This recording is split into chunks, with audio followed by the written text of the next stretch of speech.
अस्सलामुअलैकुम नाजरीन, कैसे हैं आप। ये जो बाजवा साहब की दूसरी एक्सटेंशन है, इसकी बात पहले दिन डिस्कस हुई थी जब इमरान खान के ख़िलाफ़ 5 जजेज़ ने, इस्लामाबाद हाई कोर्ट के 5 जो जज हैं, उन्होंने फ़र्द जुर्म आयद करने का फ़ैसला किया था।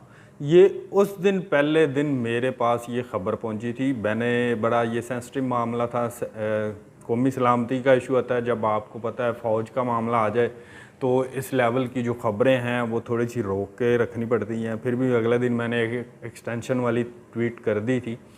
ये थोड़ा सा मैं आपको पीछे लेके जाना चाहता हूँ। जब इमरान खान को वज़ीर आज़म बनाया जाना था तो उस वक़्त ये बात फ़ाइनल हुई थी कि इमरान खान जनरल बाजवा को एक्सटेंशन देंगे। इसीलिए इमरान खान को इक़्तिदार में लाया गया था। उसके बाद जब अब शहबाज शरीफ के पास मौका आ रहा है नया आर्मी चीफ़ तैनात करने का, तो थोड़ा सा मैं इसका ज़रिए एक और बैकग्राउंड बताना चाह रहा हूँ कि मियाँ नवाज़ शरीफ जो हैं, उनकी जो सियासी तारीख़ है बतौर वज़ीर आज़म, उन्होंने कभी किसी आर्मी चीफ़ को एक्सटेंशन नहीं दी। नवाज़ शरीफ ने 6 आर्मी चीफ़ तैनात किए, किसी एक को भी एक्सटेंशन नहीं दी। जनरल राहील शरीफ ने मुख्तलिफ़ ज़राए से 3 मरतबा नवाज़ शरीफ को कहा कि मुझे एक्सटेंशन दें, आपको वज़ारत उज़्मा से नहीं हटाया जाएगा, लेकिन नवाज़ शरीफ ने उनको एक्सटेंशन नहीं दी। जिन दिनों राहील शरीफ की रिटायरमेंट की डेट करीब आ रही थी तो इमरान खान बार बार टीवी चैनल्स पर इंटरव्यू के दौरान एक ही बात कर रहे थे कि नवाज़ शरीफ राहील शरीफ को एक्सटेंशन मत दें। और अब मज़े की बात देखें कि इमरान खान के पास जब मौका आया नया आर्मी चीफ़ तैनात करने का, तो इमरान खान है नया आर्मी चीफ़ तैनात करने की बजाय अपने जो लाने का एजेंडा था उसके तहत जनरल बाजवा को एक्सटेंशन दी। अब मौका है शहबाज शरीफ के पास नया आर्मी चीफ़ लगाने का, तो इमरान खान शहबाज शरीफ को कह रहे हैं कि जनरल बाजवा को एक्सटेंशन दें। ये एक्सटेंशन कम अज़ कम 1 साल की होगी। और इसकी थोड़ी सी जो असल स्टोरी है वो मैं बयान कर देता हूँ कि जिस दिन इमरान खान के ख़िलाफ़ फ़ैसला आया है उससे 2 दिन कबल लंदन में, मैंने आपको बताया था मेरी तकरीबन 15 से 20 मिनट बात हुई, तो उसमें बाकायदा ये डिटेल से बता दिया गया था कि जनरल बाजवा को एक्सटेंशन दी जाएगी 1 साल के लिए, और जितने भी इमरान लवर्स जनरल्स हैं, जनरल बाजवा उनकी छुट्टी करा के जाएंगे। जनरल बाजवा ही रहेंगे आर्मी चीफ़, और वही फिर जिन्होंने नवाज़ शरीफ को निकाला वही नवाज़ शरीफ को लेके आएंगे। ये मैंने एक ट्वीट भी की थी कि नवाज़ शरीफ दोबारा आएंगे और 2/3 अक्सरियत के साथ आएंगे। जनरल बाजवा की मौजूदगी में ही नवाज़ शरीफ 4थी मरतबा वज़ीर आज़म बनेंगे। ये मैं आपको एक बहुत बड़ी ख़बर दे रहा हूँ। ये मुझे 100% मैं गारंटी के साथ कह सकता हूँ कि ये इस वक्त प्लान है। जनरल बाजवा को एक्सटेंशन 1 साल की मिलेगी, ये एक ख़बर है। उनको 1 साल की एक्सटेंशन मिलेगी, वही आर्मी चीफ़ रहेंगे और नवाज़ शरीफ को वज़ीर आज़म बना के रिटायर्ड होंगे। और दूसरी ख़बर, जो अहम ख़बर ये है कि शहबाज शरीफ का एक माइंड सेट है कि वो मेरिट को तरजीह देते हैं, लेकिन दूसरी साइड पे देखें तो शहबाज शरीफ भी इमरान खान की तरह एक बुज़दिल इंसान है, स्पेशली इस्टेब्लिशमेंट के मामले में और पीटीआई को तुन के रखने के मामले में। जिस तरह नून लीग के साथ इमरान खान ने किया, उस तरह की जुर्रत और हिम्मत का मुजाहरा करने के मामले में शहबाज शरीफ बुज़दिल हैं। और जिस तरह इमरान खान इस्टेब्लिशमेंट के मामले में बुज़दिल हैं, उस तरह शहबाज शरीफ भी इस्टेब्लिशमेंट के मामले में बुज़दिल हैं। तो अब पहली तो ऑप्शन ये है कि जनरल साहिर शमशाद मिर्ज़ा जो हैं वो नए आर्मी चीफ़ बन सकते हैं। फिर दूसरे नंबर पे जो मैंने पहली बात कर दी है कि उनको 1 साल की एक्सटेंशन मिल सकती है जनरल बाजवा को।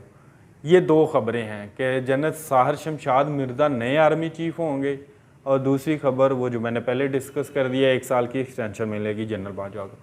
असल में पाकिस्तान में हमेशा ऐसे ही रहा है कि जब भी इलेक्शन करीब आते हैं या आर्मी चीफ की तैनात होती है, DG/ISI की तैनाती होती है, तो ये अफवाहें ऐसे ही अजीबोगरीब किस्म की आती हैं।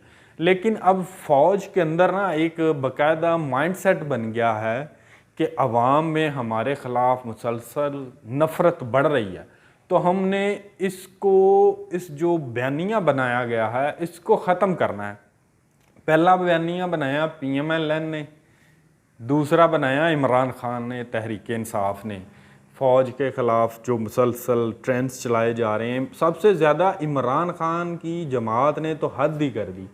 आप जिस दिन से इमरान खान निकला इक़्तिदार से, वो देख लें कि ट्रेंड्स कैसे चलते रहे हैं। फिर वो आर्मी के जो शहदा हैं लसबेला के, उनके ख़िलाफ़ भी ट्रेंड चले, जनरल नदीम अंजम के ख़िलाफ़ भी ट्रेंड चले। ये सारी PTI की एक हिस्ट्री है। अब फ़ौज की अगर अदारे की बात करें तो अब अदारे ने फ़ील किया है कि हमें अवाम में अपना एक तासर जो इमेज गलत हो चुका है उसको ठीक करना है, तो हमें अपने अदारे को बाकायदा प्रोफेशनल बनाना पड़ेगा और हमें प्रोफेशनल चेहरे लाना पड़ेंगे सामने।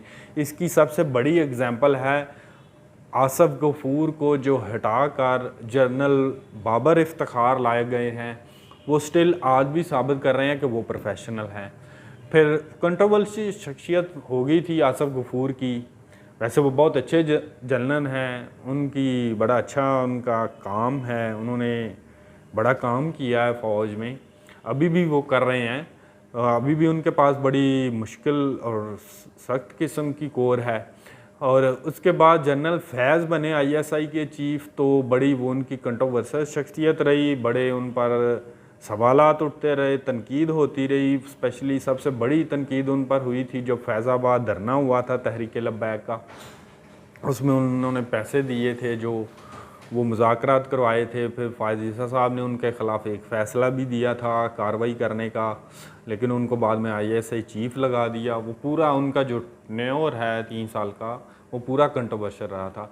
अब भी जनरल बाजवा हैं, ये 6 साल आर्मी चीफ़ रह चुके हैं, तो इनका भी पूरा टेन्योर जो है वो कंट्रोवर्शियल रहा है। लेकिन एक साइड ये भी है कि उन्होंने अपने दौर में जो 4-5 वज़राए आज़म इलेक्टेड देखे हैं, उन्होंने हर वज़ीर आज़म को चलाने की कोशिश की है, उनको बैरून मुल्क से फंडिंग, इमदाद और कर्ज़े भी लेकर दिए हैं। ये एक लंबी चौड़ी फहरिस्त है, मैं वो पहले भी मुतअद्दिद अपनी ट्वीट्स में बयान कर चुका हूँ। और एक अहम जो बात है कि तमाम जो पॉलिटिशियन हैं, नवाज़ शरीफ के दौर से लेके इमरान खान और आज के दौर शहबाज शरीफ के वज़ीर आज़म होते हुए भी जनरल बाजवा को सबसे ज़्यादा मार्शल लॉ लगाने के मौके दिए गए, लेकिन उन्होंने जो ऐलान कर दिया हुआ था कि जमहूरियत सरचश्मा है अवाम का, वो अपनी इस बात पे आज भी कायम है। और जनरल बाजवा के बाद जो नया चेहरा अगर इस्टेब्लिशमेंट लेके फ़ौज लेके आना चाह रही है, तो वो जनरल साहिर शमशाद मिर्ज़ा होंगे अगर सीनियरिटी के मुताबिक देखा जाए। वैसे शहबाज शरीफ हमेशा मेरिट पे यकीन रखते हैं, तो अब देखें शहबाज शरीफ क्या फ़ैसला करते हैं कि लगाते हैं नया चीफ़ या इनको एक्सटेंशन देते हैं। अब ये वक्त बताएगा। अभी फ़िलहाल तो कौमी असम्बली की मुद्दत 1 साल बढ़ाने, 2 साल बढ़ाने की अफवाहें भी चल रही हैं, तो ये अभी सारी अफवाहें हैं, इन पर यकीन करें या ना करें आपकी अपनी मर्ज़ी है। फ़िलहाल एक बात मैं आपको बता दूं, जिस तरीके से इमरान खान को निकाला गया है, ये कभी आप तसव्वुर भी नहीं कर सकते कि इमरान खान को दोबारा आने दिया जाए, क्योंकि वो यही जनरल बाजवा हैं जिन पर इमरान खान ने मीर सादक का इल्ज़ाम लगाया था, अपनी हुकूमत गिराने का इल्ज़ाम भी लगाया है। बराह रास्त नाम नहीं लिए, वैसे बार बार एक ही बात करते रहे हैं, सब आप समझदार हैं कि इशारा किन की तरफ होता है। लेकिन मैं नहीं ज़ाती तौर पे समझ नहीं सकता कि ये इमरान खान दोबारा वज़ीर आज़म बनेंगे, क्योंकि इमरान खान की जो एक्सटेंशन वाली तजवीज़ है, ये सिर्फ़ फ़ौज में एक इंतशार फैलाने की कोशिश है, इससे बढ़ के और कुछ नहीं। ये सिर्फ़ एक पॉलिटिकल स्टंट उन्होंने इस्तेमाल किया है एक्सटेंशन की बात करके, क्योंकि उनको पता चल गया है कि नया आर्मी चीफ आएगा तो फिर ऑब्वियसली RTS नहीं बैठेगा, इमरान खान दोबारा वज़ीर आज़म नहीं बनेगा। ये अब मुमकिन नहीं है कि इमरान खान दोबारा इक़्तिदार तक पहुंच जाए। इनकी मकबूलियत सिर्फ इसी हद तक है कि आप टेलीथॉन कर लें और ट्विटर पे वज़ीर आज़म बन जाए। इसके अलावा इमरान खान की और अब कोई मकबूलियत नहीं है, क्योंकि इनका जो टन्योर था पूरा वो पाकिस्तान के लिए, पाकिस्तान की तारीख़ का सबसे बुरा टन्योर साबित हुआ है। तो इस्टेब्लिशमेंट कैसे अफोर्ड कर लेगी? पाकिस्तान के जो हमसाया ममालिक हैं, स्पेशली सऊदीया और चीन, वह अब इनको मज़ीद अफोर्ड नहीं कर सकते। अल्लाह हाफ़िज़, अगले वीलॉग में दोबारा मिलेंगे।